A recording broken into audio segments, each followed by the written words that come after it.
اپنے بیٹے بیٹی کو قتل کر رہی ہے، بیٹا اپنے باپ کو قتل کر رہا ہے، بیٹا اپنی ماں کو قتل کر رہا ہے، بھائی بھائی کو قتل کر رہا ہے۔ آج اس قسم کے کئی واقعات آئے روز سنتے ہیں، کہتے ہیں خون سفید ہو گیا۔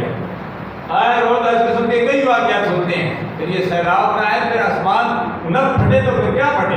یہ زلزلے آ رہے ہیں، کہتے ہیں پانی آتا ہے آسمان پھٹتا ہے تو ایسے پھٹتا ہے کہ پتھر بھی پانی میں بہ جاتے ہیں، پر انسان بھی پانی میں بہ گئے اور ان میں دب گئے۔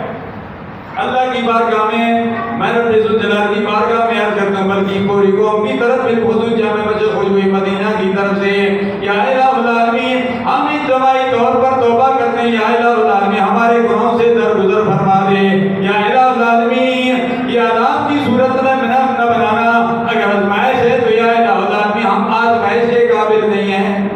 یہ خیال نہ کریں کہ پی کے میں آیا بغیر میں آیا ہم بچے ہوئے ہیں، ایسی نہیں ہے، ایسی بات نہیں ہے۔ ہم دشمن کے بالکل ان کی بالکل سامنے ہیں۔ ادھر کامرہ ہے، ادھر جو ہے سجوال کینٹ ہے، ادھر کالا چٹا پہاڑ ہے۔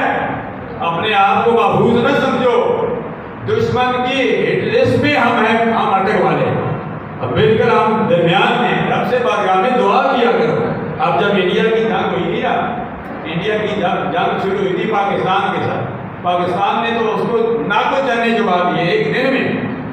پہلے ہماری افواج پاکستان کے خلاف، ہمارے پاکستان کے ہی غدار پاکستان کی فوج کے خلاف بکنے لگے کہ یہ فوج نے ایسے کیا، لیکن فوج نے جب اپنی آنکھیں دکھائی تو ناکو چنے جواب دیے اور پوری دنیا کو پتہ چل گیا ہماری افواج پاکستان ہے۔ میں اس دن مکہ المکرمہ میں دعا کر رہا تھا، یا اللہ پاکستان کی عزت رکھنا۔ جس طرح یہ اب ڈراؤ